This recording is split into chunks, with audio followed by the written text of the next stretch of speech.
You find a cheap flight, you click, it looks perfect. But by the time you're done with the booking, you're paying double. You go to the airport, wait in long lines, shuffle through security, board last, sit in a cramped middle seat, and think, was this supposed to be normal? Well, airlines don't exactly play fair. Behind the scenes, airlines and airports are full of carefully designed systems meant to influence your behavior. From the price of your ticket to the seat you sit in, many things are carefully calculated to benefit them. Not you. Let's lift the curtain and reveal the secrets airlines use to trick passengers. Secret number 1, the too good to be true fare. Let's start with that irresistible headline. Flights starting at just $29. Sounds amazing, right? But that's not the full story. What they're showing you is the base fare, a stripped-down version of your ticket that includes nothing but a seat on the plane.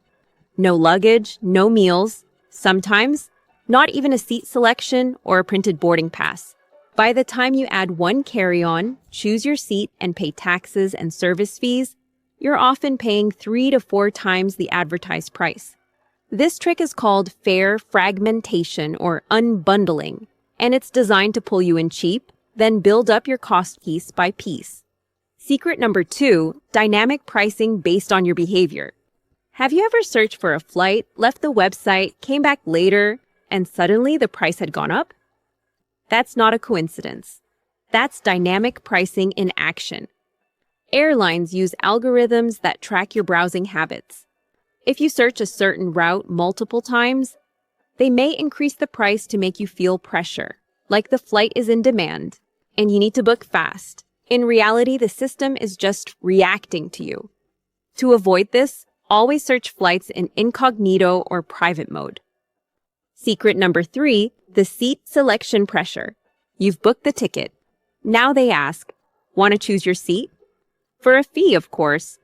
What they don't tell you is that you might still end up with a decent seat even if you skip this step. But airlines are betting on your fear of being stuck in a middle seat, fear of being separated from your partner. So you pay the fee, just in case. Even worse, some airlines purposely assign middle seats by default to those who don't pay, just to push you toward paying extra next time.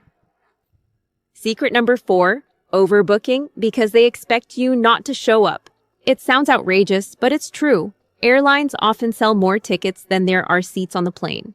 Why? Because they expect a few people to cancel, miss their flight, or rebook. And if everyone does show up, well, someone's getting bumped. Legally, airlines are allowed to overbook, but unless you know your rights, you may not even get the compensation you deserve. So, next time you're denied boarding, ask about your entitlements. It could be cash, vouchers, meals, and hotel stays. Secret number 5, the game of gate changes. You're sitting near your gate, maybe grabbing a coffee, when the announcement comes, attention passengers, your gate has changed. Now you're running across the airport, stressed and rushing again. Secret number 6, the lie of the on-time arrival. You landed 10 minutes early. That's great. Or is it? Airlines often intentionally add buffer time to the schedule so that even if the flight is delayed, they can still mark it as on time. This is called schedule padding. It's not about getting you there faster. It's about improving their on-time statistics and avoiding fines or penalties from regulators. In reality, you didn't arrive early. You just sat on the plane longer. Secret number 7, boarding groups and status hierarchies. Group 1, Group 2, Group 3, Group 8. Boarding groups aren't just about organizing the flow, they're psychological. By boarding elite members and those who pay extra first. Secret number 8, loyalty programs that trap you. Airlines want you to stick with them, so they offer miles, points, silver and gold status, lounge access, priority boarding. But these loyalty programs often come with strings. You get just enough perks to stay loyal, but not enough to truly benefit unless you travel constantly. Secret number 9, airport layouts built to empty your wallet. Ever noticed how you have to walk through duty-free shops after security? That's not a mistake. Airports are strategically designed to guide you past high-profit retail and food areas. Even seating is limited at some gates, so you'll get up, walk around, and maybe buy something. You're tired, hungry, stressed, and early. Perfect conditions for impulse spending. Secret number 10, carry on confusion for profit. Personal item only sounds simple, but what actually counts, that's the trick. Airlines keep definitions vague. What fits under the seat? What needs to go overhead? What's too big? If your bag doesn't meet gate criteria, you may be forced to pay a last-minute fee, which is far more than prepaying for checked luggage. Secret number 11, upselling at 30,000 feet. You're cruising through the air. Then come the announcement. Snacks, credit cards, promotions, contests. Flight attendants aren't just providing service, they're trained to sell. Some earn bonuses for credit card signups. Secret number 12, the trap of early check-in. You get an email 24 hours before your flight. Check in now to secure your seat. But here's the thing, unless you're paying to pick your seat, early check-in doesn't give you any real advantage. What it does is psychologically lock you in. Once you've checked in, you're much less likely to cancel or change your plans. That's called commitment bias, and it's another subtle way they reduce the chance of no-shows. Secret number 13, hidden fees and last-minute surprises. You thought everything was paid for until you get to the airport. Want to print your boarding pass? That'll be $5. Checked bag overweight by 1 kilogram? That'll be $50. Changing your seat? There's a fee. Changing your name? Another fee. Breathing too much air? Okay, not yet, but you get the idea. These hidden fees are everywhere, and they're placed carefully, so they only appear when you're out of time and out of options.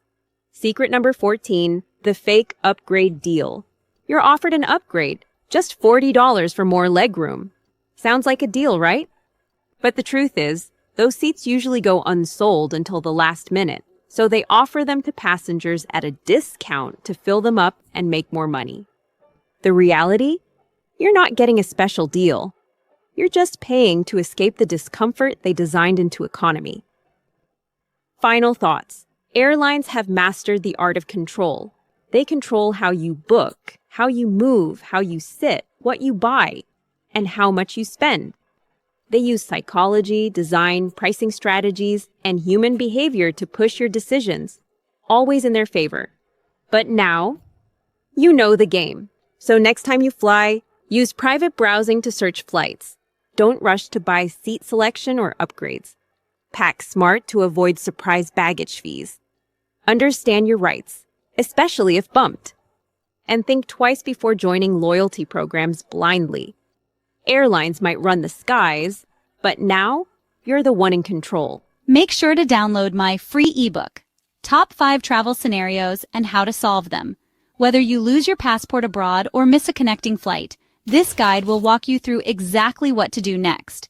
It's totally free and packed with real solutions. And if you're ready to take your travel planning to the next level, I've just released my brand new digital travel bundle. A 250-page ebook with 55 travel scenarios and how to solve them. An audiobook all about stress-free international travel planning. 5 video guides about changing rules and how to travel in France, Dubai, Thailand, Japan, and the UK. Plus, a full 7-day itinerary for each country. You shouldn't plan your next trip without these excellent travel resources. The links to grab your copy are in the description below. And if you enjoyed the video and want to show some love, you can always drop a super thanks because it really helps support the channel, and I truly appreciate every bit of it. That's it for now, folks. I hope you got some value from this video.